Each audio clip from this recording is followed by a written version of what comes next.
off the rim and in! Oh! And the Thunder win! Come on, let's sing the Thunder song. Wait. When you hear the sound of thunder, don't you get too scared. Just grab your thunder buddy and say these magic words. Hello and welcome back to another off-season edition of the Thunder Buddies podcast. We actually did an entire podcast talking the Dion Waiters situation, the rest of the off-season, even some Rudy Gay trade ideas and some other things. But we also had, I'd say maybe a 20-minute or so discussion on Kevin Durant with Barry Trammell. Just the decision, what still lingers from it, his impact on the state overall, and just Barry's thoughts as being kind of he's the voice of Oklahoma sports to a lot of people. So I thought it was good enough to kind of separate by itself. If you just kind of want this Kevin Durant discussion, here it is. So you learned about Durant 4th of July, obviously. 4th of July. I mean, like right after your parade. Mm-hmm. Yep. What now, and this is to both of you, what are we now? What's today? The 13th? Today's the 13. 9 days away from it all. What kind of still sits with you now that it's all kind of played out? I mean, should have seen it coming. Yeah, I mean, I think that's kind of what we talked about. Taught me a valuable lesson. I mean, you two guys, you got an excuse. Your combined ages don't add up to mine. I've been around long enough. I should have seen it coming. All kinds of signs. We just didn't want to see them because we didn't want to believe. Well, you were the most pessimistic. You at least had your at least 1 foot on the earth. The rest of us were up there in the clouds. I was just looking at it more so from the money. And that, to me, probably clouded any signs that I could have seen because it was just more advantageous for him to take the 1 year here and then come back for a long-term deal.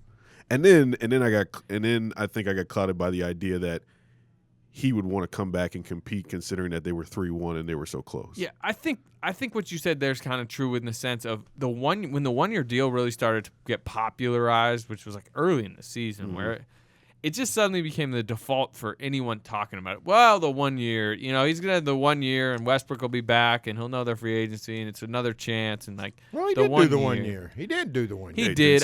But I think it just became too much of a crutch when you were talking about it. The 1 year. Because in other words, what you're saying, he didn't really have to make a decision this year is what you're saying. He could wait and make the definitive decision next year. And when everyone, including us, were talking about it, we were just kind of pushing that as that's just – and that may have clouded a look at some of the other factors. The two things involved. I look at is this. One is the business side of it, his people, not any question. They were pushing him out of town. Well, you want to know, but the truth is, people talk about, he was saying all the right things. He was talking the whole time about how my guys, I'm going to make my decision with my guy, with my business partner and my agent. And even, I was saying this on the podcast when it happened.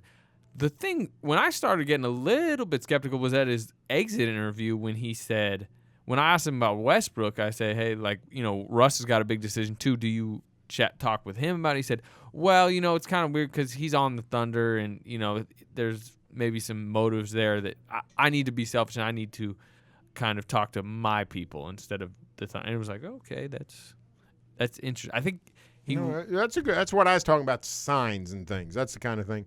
But the other thing I was going to say is the thing that disappointed me beyond being part of the Oklahoma City fabric and wanting Durant to stay in Oklahoma City was the people critical of Kevin Durant from a basketball stance, whether you're Reggie Miller sort of eloquently or Stephen A. Smith bluntly, they're fundamentally right. They are not wrong. It was a move that's not made by an ultra competitor. And that's what really startled me that I didn't realize. That's the one I don't blame myself for not seeing. Yeah, I kind of agree, but at the same time, two things. Look, number one, he can do whatever he wants. And two, he's going to play in very competitive environments next year and have a ton of fun playing competitive basketball on a day-to-day basis. I understand the grand scheme of, have your team and go after the other team that beat you, but, he's still going to be playing, like I said, like super Well, competitive, fun environment. Well, yeah, but all I'm saying is this. He has indicated that he cares about this. I don't know if he does because, frankly, not all that interested in what he says anymore. But the idea that he cares about his place in basketball history, it does. People like me and you and Eric the Red and Bill Simmons and whoever writes books and all, I don't think that matters to him. But the people that he plays against and the people that came before him, they don't look at him the same way. No, you're right. I mean, They don't look at him the same way. Look, Larry Bird said I'd never join Magic, Yeah. and like Larry, he loves Larry. They Bird. don't look at him the same way. And that's what I mean by the competitive nature. I think he's tarnished his legacy with those people no matter what happens. Doesn't matter what happens. If he goes out and scores 100 points in the game I next think year. tarnished is strong. I think he's altered it. But Well, I mean, I think it's if tarnished. he just goes in balls If he goes and out, wins if they wins go a on- couple more MVPs and 3-4 if that titles, happens, like he's going to sell 9 billion shoes, and people like us are going to write great things about him. And all the 24-year-olds out here playing Pokemon, they're going to think he's the greatest thing of all time. Man, But they're going to think he's the greatest thing of all time. you catching them all, Barry? But Reggie Miller and He's just gonna ignore my Pokemon question. I mean, did you see one of the quotes from one of the Morris twins? I get them mixed up. Yeah, I did. And it wasn't a scandalous quote. He just said something like, "Well, that wasn't a sporting thing to do," or something. I mean, even the underlings below him in the league. Well, Morris is a confident fella. All I'm saying is the No, you're right. basketball players look at him different today, and that will never change. I do agree with Anthony more so from a sense that, like, I think it matters in the way in which Durant wins these titles, if he does win titles. Let's say he's like on the peripherals and Steph and Clay are taking over these games and Durant is pulling a game 6. Then it's going to be well more magnified if he does it in that manner and he's just kind of a side piece to a title.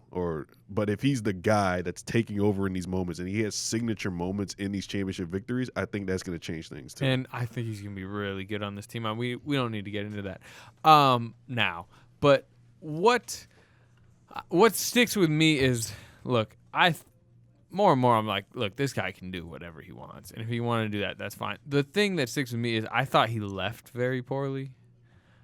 You know how you kind of always envisioned, like you guys probably always like imagine if the Thunder won the title, what would it be? Barry, you've probably thought about this. Like, what would if they won the title, where would the parade be? How would the city respond?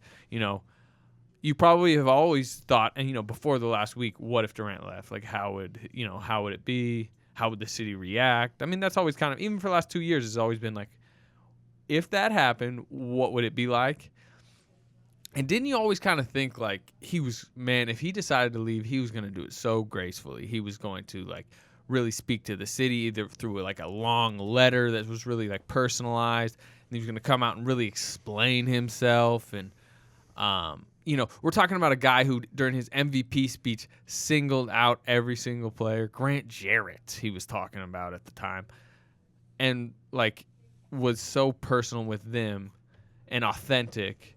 And then now to leave like he did, which was a pretty hollow little 300-word Players Tribune article that had gobbled a couple cliches. Didn't sound like him. He was saying like cognitively and like stuff like that. And then disappear for about 3-4 days, show up in the Bay Area, kind of have this press conference where, there's no OKC media there. They pretty much released it so late at a time where I don't think OKC media could have gotten there, and I think that might have been somewhat intentional. And then he goes off to China. I know he called Presti, I think the report was about 5-10 minutes beforehand.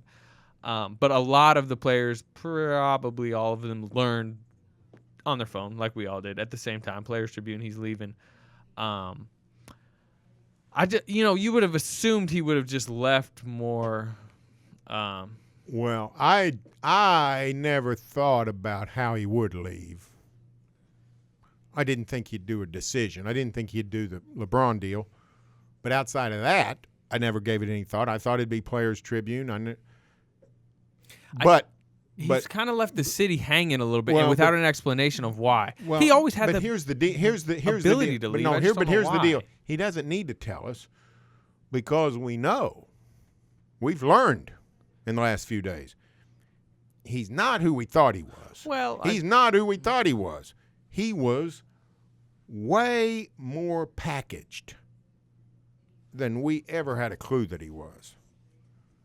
do you think that I don't think there's any do you think doubt that about it.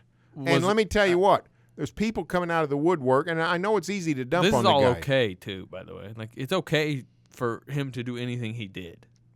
Well, by okay, it depends on what you mean by okay. mean, like, but I look- mean, it's not a federal hate crime, or I mean, it's just all I'm saying is he was packaged, and he did, and we didn't think he was. Let me give you an example. The $1 million donation to the More Relief Fund. I got a call from a guy the other day. He said, I wish you guys had quit saying that he gave $1 million to More, because he didn't. His foundation gave $1 million to More. And this guy said, and that foundation money was not Kevin Durant's money. That was money that was raised by the people of Oklahoma City through fundraisers. Through his fundraiser. Through his fundraisers, yeah. But he I said, mean, I know. but So you're saying it's like not he didn't take his salary, $1 million. he from didn't his write. salary. Kevin Durant didn't give up $1 million to More. His foundation did, and he set up a foundation, which was nice.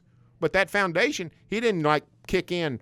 Here's $1 million to start this foundation. They had a bunch of fundraisers, and the benefactors of Oklahoma City funded that foundation. So, I mean, that's the kind of thing. It was still incredibly good for the Moore community. Got them $1 million. It's $1 million. and Yeah, it made the Thunder match $1 million, and I think what did like Devin or Yeah. Chesapeake matched. I mean, like Yeah, these are it's still very good. I'm just important saying, things. very important. I'm not saying it was for a bad cause. I'm just saying it's all well packaged, and By you the used Thunder word. too. It's not The just Thunder's at the front of that parade waving the flag. You're Okay. exact, no doubt about that. They helped package it more than anybody, more than Durant's people. They Yeah. helped package it. Yes. Very My much. point is this: you used the word earlier during the 24. You're talking about the speech in 2014, the MVP speech. You used the word authentic. That don't- speech was authentic. I don't know if it was or not. I do not know if it was or not. Maybe it was, maybe it wasn't. But, I mean, you just said he talked about all these teammates who read about him leaving on the phone. So, maybe it was authentic, maybe it wasn't. I'm just saying, he's not who we thought he was. And that's on us. That's on me. Because I should have been more on my toes. You were packaging them too, right? You were putting some of the ribbon on the I'm sitting present. there. I'm sitting there holding the coattails of the Thunder at the front of the parade, so their coats wouldn't get dirty. No doubt about it. I'm guilty as charged. Anything sit with you, Eric?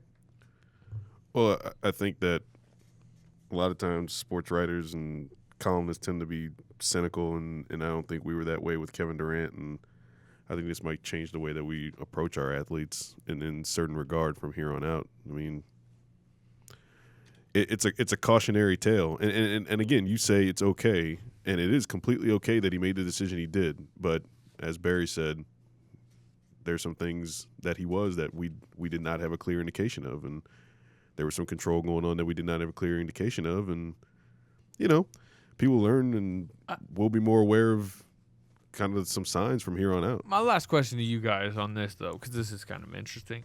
Because, what you're talking about is like, his agency, the Thunder, even you to an extent with like, the stories, me, okay, I'm writing stories, are the ones that kind of did the packaging in a sense. Is he really to blame then in a lot of this where it's like, No, what is that's he what I going to do? Because it's not like, I understand all of his quotes were very, they always made it feel like he was coming back, but he never like said, hey, I'm coming back. Kevin Durant he never lied about anything. Kevin Durant never walked in and he never said, "Hey, I'm coming back. I'm coming back." He never walked into the high rollers and said, "Listen, you need to put me in the Oklahoma Hall of Fame. You really ought to do that." He didn't do any of that. That's why I said he's not who he thought he was, and that's on us. It's not on him. That's on us. So, and what Eric said is exactly right. What he did is he taught us all a valuable lesson, and he made the next bet. In other words, Russell Westbrook comes immediately to mind because he's up next. But everything will be looked at with skeptical eye. It doesn't matter what he says. Skeptical, cynical. Let's say. Let's go all the way to cynical. Maybe we'll get back to skeptical someday. And it's why I caution people who want to take so much of what is going to be said from Russell Westbrook between now and whatever happens, whether he's coming back or whether he's traded. Just do not invest so much in what these guys are saying. If a guy says he'll be back at a camp, he doesn't have any control over that. What is he supposed to say to a 9-year-old kid? Nah, I'm not coming back next year, kid. Sorry. Like, you just can't take all these things for face value and then make a determination that Russell Westbrook is a better guy than Kevin Durant or he's a more stand-up guy. Like, he's in a position to where he can't tell a 9-year-old anything other than that. Like, yeah, or not just a 9-year-old. Like, what's he going to be asked at media day? He's going to be asked about if he's in Oklahoma City. Hey, do you plan on coming back? Blah, blah, blah. He's probably going to have, in a different Russell Westbrook type of tone and way. He's probably, I'm not worried about it next year. I love it here. He's probably, I love it here. I love the fans. That doesn't mean, unless he comes out and says, I'm coming back. Well, basically, unless he signs an extension. Yeah. Where he's contractually obligated to come back. Right. It's like verbal commitments in football, man. Like, these kids give verbal commitments all the time, and they might be sincere about them at the time, but you wake up thinking about different stuff the next day. Yeah. Perfect example, and here's the reason why. Some guy in Louisville commits to OU. Some guy in Carrollton commits to OSU. How much stock do I put in it? None. I don't care. I don't pay attention to it. Whatever. When they sign, all right, I'm interested. Mm-hmm. And that's not what I did with Durant. And part of that's because I'm around him a lot more. I pay a lot more attention.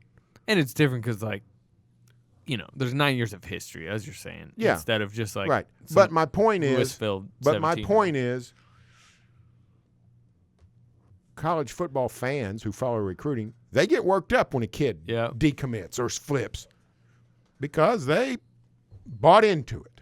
Mm-hmm. And that's what we did with Durant. We bought into it. What do you think about how the city handled it?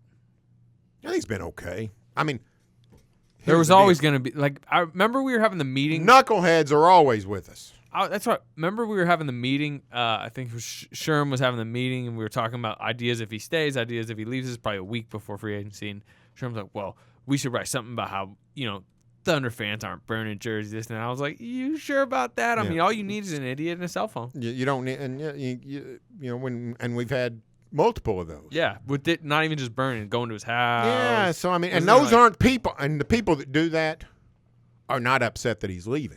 Those are people that say, hey, I can get on YouTube. So that's irrelevant. I think it's been okay. I think it's okay. They're massively disappointed. A lot of them feel, what's the word, tricked or swindled by Durant. But as you were saying earlier, I think it's a good point. Like, we were the ones that kind of tricked them. It's our fault. Yeah, and it's and everybody's. I'm not just saying it's everybody's fault. But it's everybody's. Thunder, it's and the fans, because everybody just wanted it so bad. Yeah. Every time I'd write hey, Durant can be like Dirk column, or these Ibaka, the Derek Jeter Westbrook. one. Remember when Jeter retired and you went and talked to him about Jeter's retirement? I hadn't even forgot. I'd forgotten that, but that's a good example. I'd write about Ibaka, Durant, Westbrook. They could be Ginobili, Parker, Duncan. We just wanted to embrace the narrative so bad, but the truth is, that's not really who he was, and it was to his advantage to be in Oklahoma City these 8 years, but now it's to his advantage in his mind to be somewhere else. You So, want to know what's weird? But like, if they win Game 6 over the Warriors, and like, let's say they go on to win the title, and like, he's like, oh man, he's loves the future. He signs a 5-year thing. Maybe the Horford thing happens or whatever. I mean, we're probably all writing about how he's loved it here all along. He's always. I am convinced that he was going to leave either way. I don't think so. If he wins the title, I don't think he's leaving. I do. I don't. I think his guys wanted him out. Not if he wins the title, he's the biggest name in sports. I don't think that matters. I mean, I think. I think. I mean, you're wrong. you that's a good counter. That Okay. he would sell a lot of shoes and all that stuff. But I think they wanted him out. If he wins the title, does he go to Golden State, or does he go somewhere else? No, if he wins I think the it's title, easier he's to go coming to back. I think it's easier to go to Golden State. If Thunder wins the title, I think it's the same. What if the Warriors win the title? It's going to make it harder, but I still think he'd have gone. I think he's staying if either of those happen. I think if the Warriors win the title, he's not going there. And I think if the Thunder beat the Warriors, he's not going there. I think he's still here, and I think we're still spinning the narrative that you're talking about. It's possible because I've proven myself to be completely susceptible to being hoodwinked. So that's completely possible. I just think the more I read, the more I hear, the more I see, I just think his guys were on their way out. And if they lost, they had the narrative of, need a change. And if they won, they've got the perfect narrative. Then, hey, my work is done. I did what I needed to do. What I hoped to do. Can't be mad at me now. We had a parade. Okay, last thing. When he comes back next season, I think, number one, he's getting his jersey retired here. Eventually, not next season, obviously. But I think he's going to be mostly cheered. I would agree. It's not going to be the LeBron violent boos from his When first are they going to retirement. retire his jersey? After his retirement from the NBA? Yeah, that's what I'd assume. 15 years from now or 12 years from now or whatever? And he's going to get roundly. I mean, like, that'll be a celebratory week. When Here's he a gets question. His jersey retired. Let me ask you this question. Will there be a video tribute? No. Yeah, I think so. Yes and no. That's what I like. That's what makes a good podcast. That was a good question, and I got 2 good answers. You don't think there will be a video tribute to Kevin Durant? In the regular season? When the Warriors come make back? their first trip to OKC?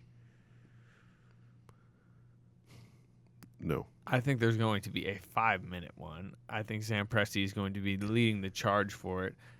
I think it's going to be filled with him going through more. It's going to be the same type of package type stuff that you're talking about. There's going to be a huge one, and I think it's going to get cheered. And I think it should be. I mean, look, regardless of package, whatever, like he gave 8 incredible years to this city. He did so much for it. He gave them so many moments, so many nights of entertainment, It's so much everything. It's unbelievable. You could do that jersey retirement night. Well, you'll do it then too, but that, like he said, that'll be 10 years from now. I don't know about 5 minutes. I don't know about the more tornado. And then you know what the other thing but is? I do think there'll be a video. You know what the other thing is? You pull at his heartstrings, not just for that. Then he's really thinking. He might if they did a really good one in that moment, because you know how the build up to that he's game. a free agent next summer. That's another thing. He's I a mean- free agent next Man. summer. Eric the Red, he's a free agent next Oh, summer. He man. loves it here. He's part of the community. man. He's in the fabric. You're And then, and then we're gonna get a bunch of people emailing us. He could be back. Well, then the he other- could be back next summer. not only that, That's why you only get Rudy Gay for 1 year. you All Steph Curry needs to do is get injured. They lose. Kevin Durant's coming back. He'll see the grass is greener in Oklahoma. Don't get that. plus one you got to you're just going. tugging at his heartstrings for the game. Is his mind yeah, really? that's right. Is his mind really in it? Make First him- quarter when Make him shed some of those tears he shed when he talked to Sam. because guess It's what? hard to shoot Guess through what? tears. The Thunder may not. The Thunder is not winning a title next season, but that's a big game for them. They're gonna really want to win that I don't game. want to win that game. Yeah, put him off his game. I'm with you. Oh, so I'm. Plus, he deserves it. I think. It'd be a classy thing to do. Did Cleveland do a video for LeBron? No, that was like a. And then was there a lot of booing? It was violent booing. It was Violent. like, The Roman Coliseum. The Roman Coliseum. A Thunder video would be classy / tactical. It would be It would have tactical. That's why it makes so much sense. Tactical competence. Tactical competence. I'm okay. I think that I don't. 5 minutes. Seems Let's end long. on this. I want you. 5 minute video. I mean, there's been films want that you have to won go an out- Oscar that aren't 5 minutes long. Barry Tremmel, Oklahoma's sports expert, the biggest expert in the state. Sum up Kevin Durant's time here and what he meant and how important he is to the state's history in athletics. Kevin Durant was the biggest star we've ever had. And probably ever will. From an entertainment standpoint, it was unbelievable. We've been so spoiled, for crying out loud, at watching that guy play basketball for 8 years. We got a little taste of what it's like when he was injured, and it wasn't much fun. He was incredibly important to the state psyche. I still say he's the most popular Oklahoman since Will Rogers. It's possible that he's surpassed Will Rogers, and I think in time people will. I mean, he's obviously fallen a notch in people's hearts and minds, but I think that will. I think that will be restored over time, and the retiring his jersey part. So yeah, people will get over it. People will get over it, and we'll look back on that as a great time. If the Thunder keeps going good, people will say, "Hey, that was fabulous." If the Thunder falls on its face, eventually people will say, "Man, we once had it good because of Kevin Durant." Okay, that's good. It's a good way to Well said. go out on, and we will talk to you again at some point, at some mark of the offseason, maybe the waiters signing, wherever that may be. Pull-up jumper off the rim and in. Oh! And the Thunder win! Come on, let's sing the Thunder song. When you hear the sound of thunder, don't you get too scared. Just grab your Thunder buddy and say these magic words.